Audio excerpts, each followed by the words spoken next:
ما تبنى في رمضان متى نتوب؟ إذا ما تبنى في رمضان متى نتوب؟ إذا ما تغيرنا في رمضان متى نتغير؟ بسم الله الرحمن الرحيم، والصلاة والسلام على رسول الله الكريم. ان شاء الله تكونوا كامل لاباس ومهنيين ويلقاكم هذا الفيديو كامل مرتاحين. ما زلنا مستمرين مع التحضيرات الرمضانية. اللهم بلغنا رمضان لا فاقدين ولا مفقودين يا رب العالمين. وبما انه رمضان ما بقالوش، ناس كامله راهي لاهيه مع الترتيبات، مع المشتريات، مع التنظيفات. انا اليوم درت غير تحضيرات راح تشوفوهم في اخر الفيديو، وما درتش تنظيفات. اليوم جيت باش نقول لك كيفاش تبداي بداية صحيحة، لأنه يمكن اليوم تكوني هنا وغدوة ما راكيش هنا. ادعي يوميا أنه ربي سبحانه يبلغك شهر رمضان، لأنه يمكن يكون آخر شهر رمضان راح تصوميه ولا راح يمر عليك، ولا يمكن أنه ما تقدريش تصومي هذا رمضان.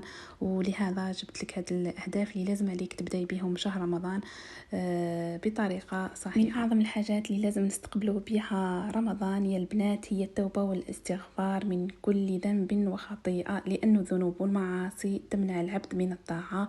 ولازم علينا بالتقوى، لازم نحقق التقوى في هذا الشهر الكريم. يعني لازم نتقي الله في أي عمل نعملوه ولا أي عبادة نقوم بها في هذا الشهر الفضيل. وما لازمش يعني نصوموا فقط على الطعام، لازم ثاني نصوموا على أي أمر يغضب ربي سبحانه.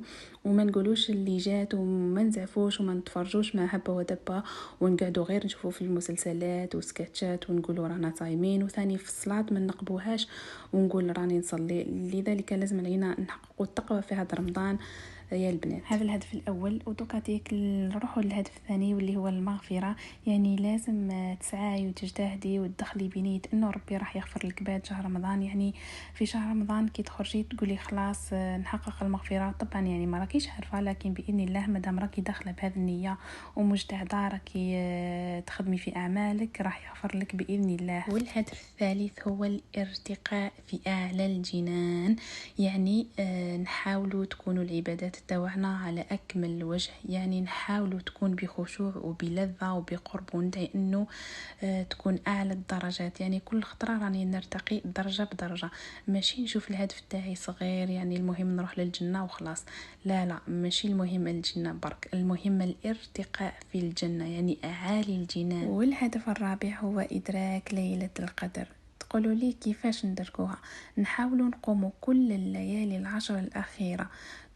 تقولي صح، أنا راني ناوية نقوم الليل يعني كامل الشهر، لكن المهم والأعظم من ذلك أنك تقومي كل الليالي العشر الأخيرة.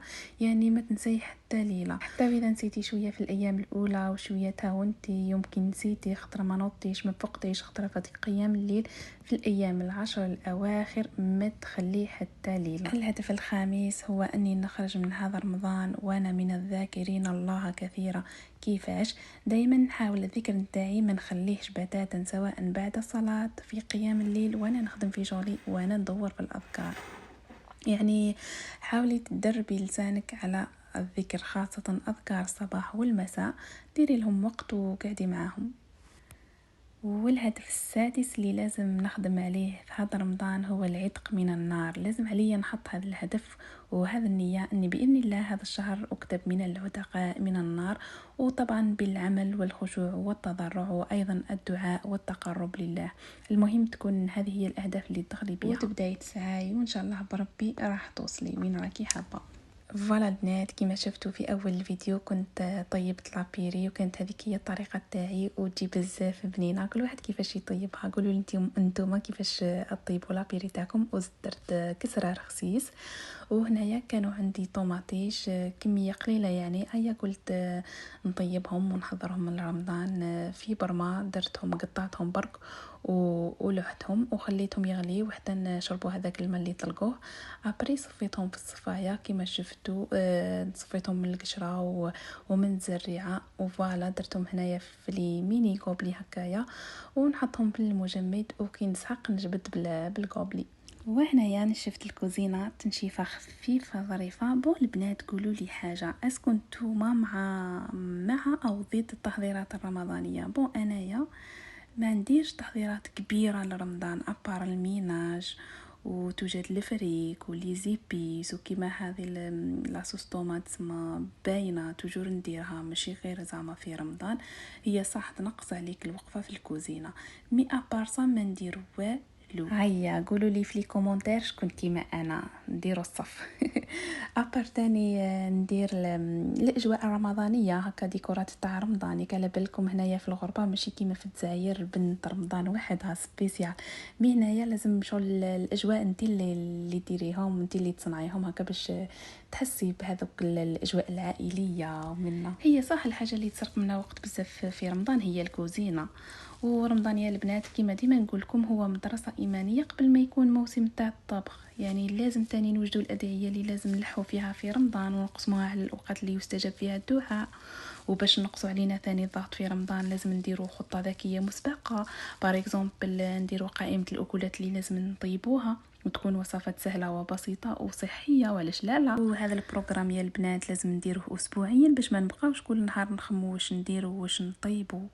هذه الطريقه راح توفر علينا بزاف الوقت والطاقه وتعطينا مساحه اكبر للعباده. وايضا الحاجه اللي لازم نديروها هي انه كما قلت لكم ننظموا البيت، لانه البيت النظيف المرتب يعطينا راحه نفسيه. الوغ يا البنات هذا الوقت اللي بقى لنا كل نهار لازم نديروا جزء صغير حتى نكملوا، ماشي ما نضغطوش رواحنا لانه حنايا ما نشربوا والو. بويس كاين نساء ديجا ينوضوا صباحين ينوضوا عيانين، وفي النهار مع الولاد والعشيه في الكوزينه، وفي الليل تحاول تسرق شويه لحظات هكايا للدعاء وصلات، بصح تحس انه رمضان قريب يخلص وهي ما دارت والو. الوغ لازم ننظموا رواحنا. هنايا راني نفكركم نتوما ونزيد نفكر في روحي انا. لازم ننظموا رواحنا ونديروا خطه ذكيه لدخول رمضان بدون جهد وبدون ضغط، هكا باش نلتاو في الكوزينه تاعنا ونلتاو في العبادات تاعنا. يعني كما نقولوا ناكلوا مليح ونعبدوا ربي مليح. المهم ما نضغطوش رواحنا. داكور البنات. وهنايا كنت درت عصير الليمون، كانوا عندي شويه حبيبات قارص قشرتهم وعصرتهم كيما شفتوا في الفيديو. ومن بعد كانت هنايا زدت لهم السكر على حسب الرغبه وعلى حسب الحموضيه تاع القارص. ومن بعد كانت زدت لهم الماء. يعني وصفه سهله وسريعه وتحضروها في وقفه. وكاينه طريقه واحده اخرى باذن الله راح نشاركها معكم في الفيديوهات الجايه باذن الله. يعني ذكرنا في وقت تاع الحمضيات القارص تشينا ما يسحقش انه نحضروه مع البكري نشربوهم فري ولا لا البنات. نتوما واش ديروا؟ حكوا لي نتوما واش ديروا تحضيرات ما ديروش، واللي يديروا تحضيرات واش درتوا، واللي ناويين يديروا واش ناويين ديروا. المهم هذا هو الفيديو تاعنا لنهار اليوم، ان شاء الله يكون عجبكم واستفدتوا. اذا عجبتكم الفيديو ما تنساوش تبارطاجيوها مع صحاباتكم ومع احباباتكم هكا باش تكبر عائلتنا. وما تنسونيش بالجماجيم والتعاليق التحفيزيه البنات. في امان الله، سلام.